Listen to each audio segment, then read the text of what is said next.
So an open portfolio takes two ideas that I already notice and use a lot in the classroom, and it merges them together to create a method of formative assessment that's really engaging for not only students but also parents, and it makes things a little bit more manageable for teachers. So the first component is the process folio, or the portfolio that shows student improvement from the beginning of a project to an end of the project. And it has a lot to do with documentation of all of the steps of a process. A lot of times there's a lot of emphasis placed on the summative assessment, or the final product that happens when students are working on projects, and you really don't get to see the messiness behind the starting point. That process, though, is what's important. That's where all the learning happens. And if you're only looking at the final product made by a student, you're not understanding any of the learning that happened during that process.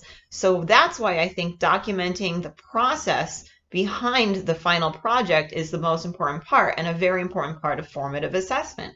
It gives teachers an opportunity to take a peek inside what the students are thinking about while they're working on their projects. Then we can take that information and use it to guide students, maybe poke them in a certain direction, or give them the resources that they need to improve or to arrive at some kind of understanding.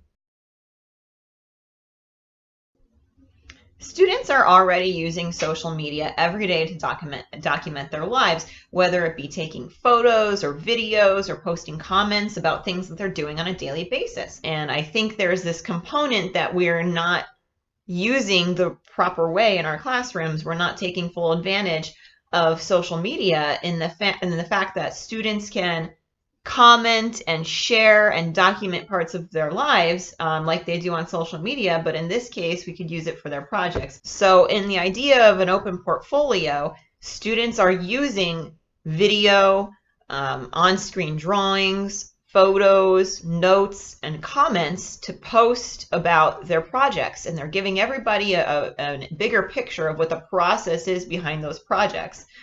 I could have a document of kindergarten artwork for that student who I now have as the sixth grader, and they can go back and they could see how much they've grown throughout the years. I just think that's a very important tool for not only teachers, but for students to assess themselves as well.